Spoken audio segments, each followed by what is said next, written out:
There exists a particular species of exhaustion that defies the logic of rest. You can sleep for 8, 9, even 10 hours, and still wake to find yourself weighed down by something intangible. This isn't physical fatigue. Your muscles aren't sore, your body isn't aching. No, this heaviness resides somewhere far deeper, in a place words struggle to reach.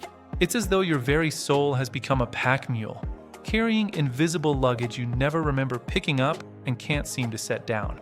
When concerned friends or family members ask what's troubling you, you find yourself tongue-tied, unable to articulate the problem. There's no single catastrophic event to point to, no clear villain in your story. You weren't broken by one devastating blow. Instead, you've been slowly drained by 1,000 paper cuts, small disappointments, minor betrayals, accumulated compromises, and endless adjustments that seemed insignificant in the moment but compounded into something crushing over time. Here's what many people misunderstand. Those who are bone-tired of existing don't necessarily harbor suicidal ideation or wish to vanish from the earth. What they desperately crave is simpler and somehow more elusive. They want the relentless noise to finally cease. The deafening roar of societal expectations pressing down from all sides. The constant drone of comparison that turns every social media scroll into an exercise in inadequacy.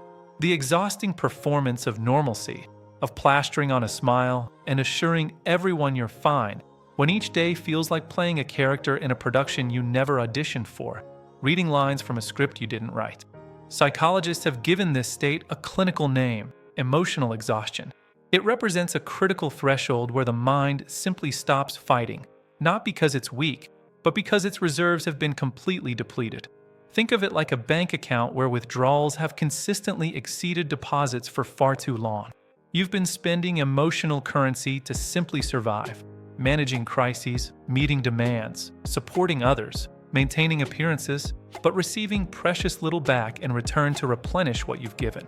The insidious nature of this condition is its invisibility. From the outside, these individuals often appear remarkably functional. They show up to work on time. They fulfill their responsibilities. They remember to smile at appropriate moments. They do what needs to be done. But internally, everything has become muted, as if someone has turned down the saturation on their emotional spectrum. Joy becomes a distant language they once spoke fluently, but can no longer remember the grammar of. Excitement feels like a rumor they've heard about, but never personally experienced. Even simple pleasures, a favorite meal, a beautiful sunset, a friend's laughter, wash over them without leaving an impression, like water rolling off stone. What's particularly fascinating from a neuroscience perspective is that this phenomenon isn't purely psychological. It has profound biological underpinnings. When subjected to prolonged, unrelenting stress, the human brain begins to fundamentally rewire itself for survival mode. Neural pathways adapt to the hostile environment. The brain starts filtering all incoming experiences through the dense lens of fatigue.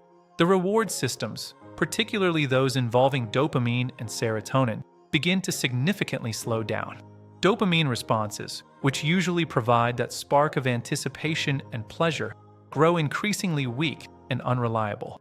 Motivation, that precious internal flame that makes life feel purposeful and meaningful, gradually dims like a light bulb running out of power, flickering before it fades.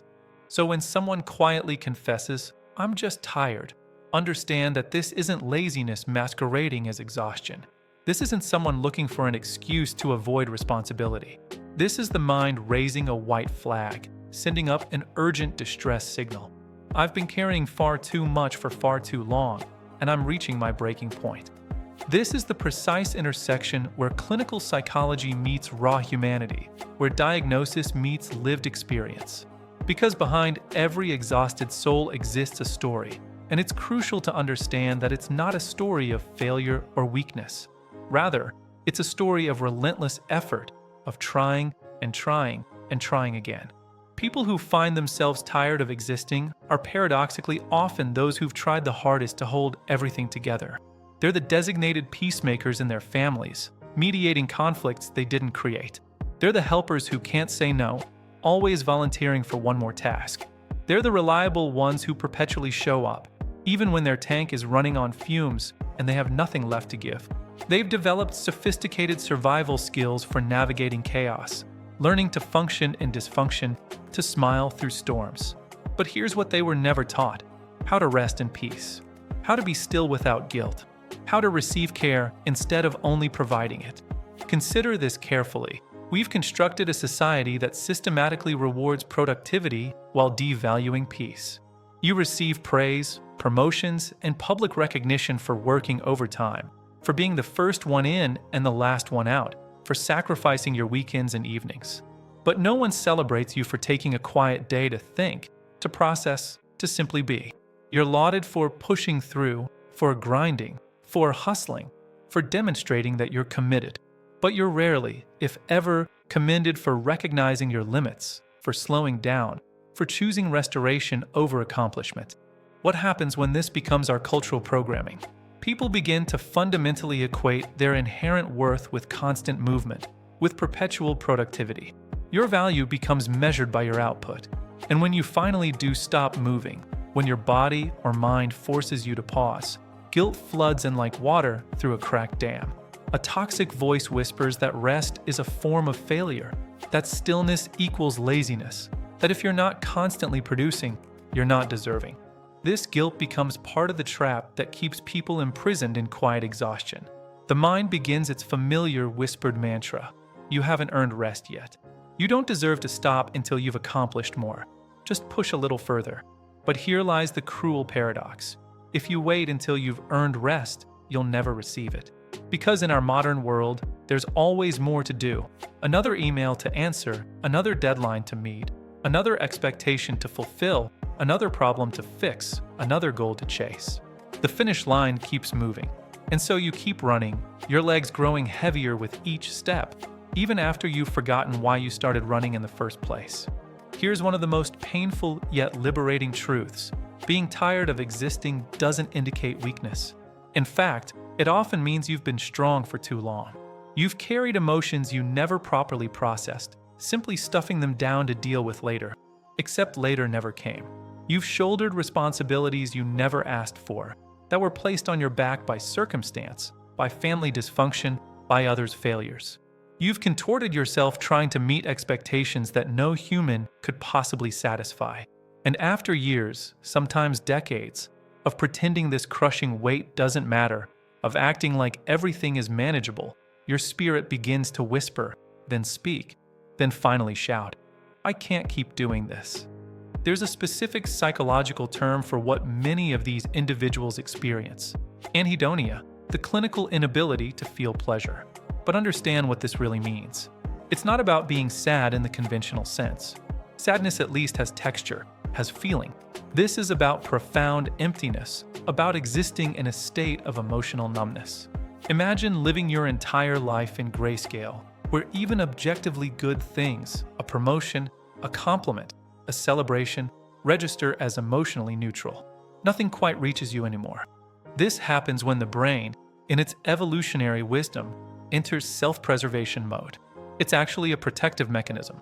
The brain stops reaching for joy, stops investing in hope, stops expecting positive outcomes, because it has learned through painful experience that joy is unreliable, that hope leads to disappointment, that positive expectations set you up for being hurt again.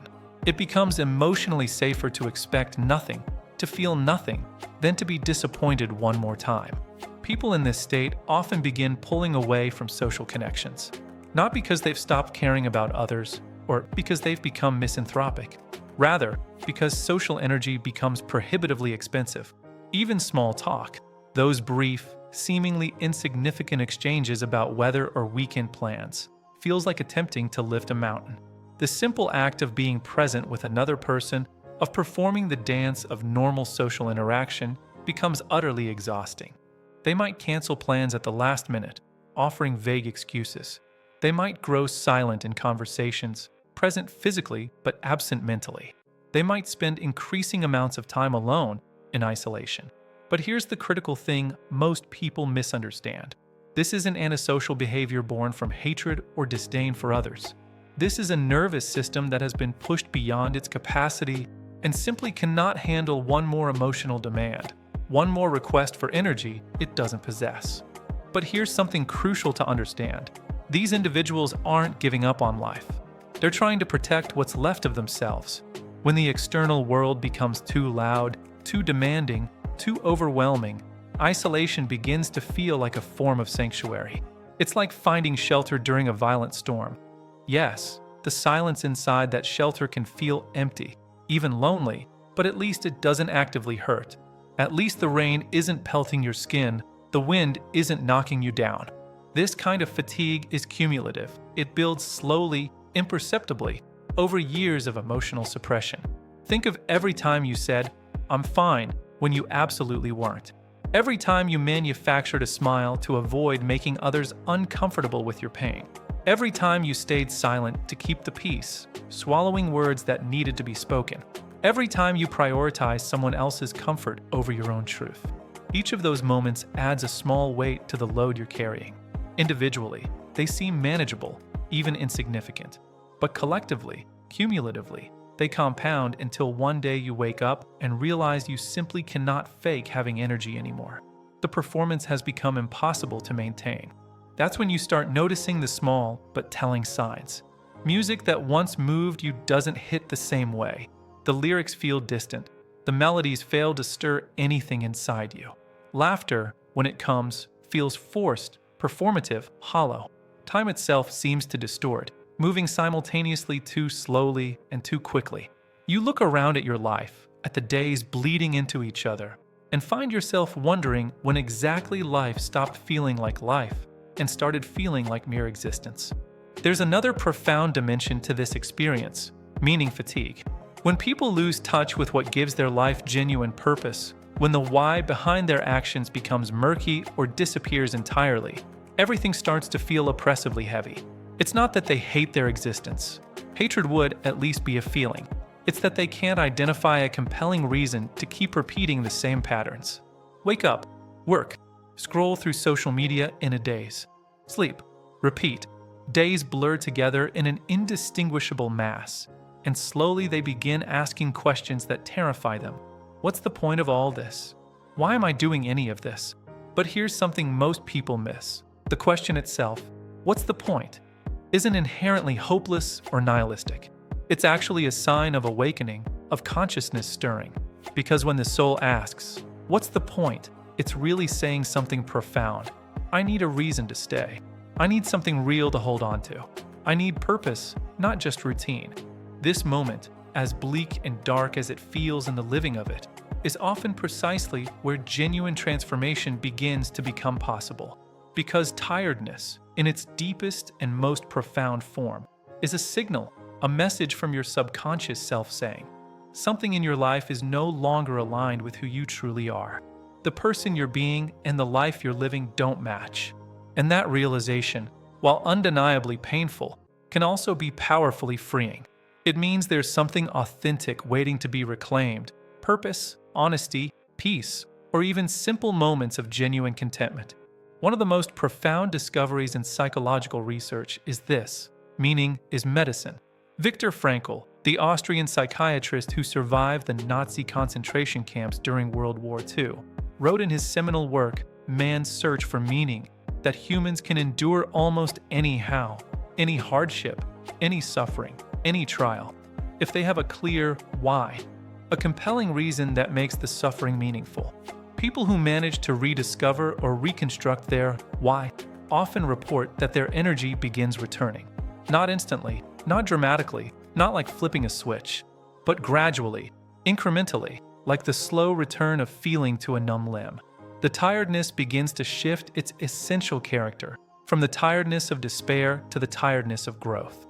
It's the crucial difference between I'm exhausted because nothing matters and nothing will ever change, and I'm exhausted because I'm growing, because I'm changing, because I'm building something new. So perhaps the goal isn't to erase the tiredness entirely, to eliminate all fatigue from your life. Perhaps the more realistic and ultimately more helpful approach is to learn to listen to it, to treat it as a messenger rather than an enemy, as a signal rather than a curse. Because somewhere inside that bone-deep exhaustion is a voice that's been trying to get your attention, whispering an important truth. You've outgrown something. Something in your life no longer fits. Maybe it's a job that drains your soul, that violates your values, that uses your gifts for purposes you don't believe in. Maybe it's a lifestyle that looked good on paper but feels suffocating in practice. Maybe it's a version of yourself, the one that learned to survive, to adapt, to please others, that served you once but no longer reflects who you're becoming. Maybe it's relationships that once nourished you but now deplete you.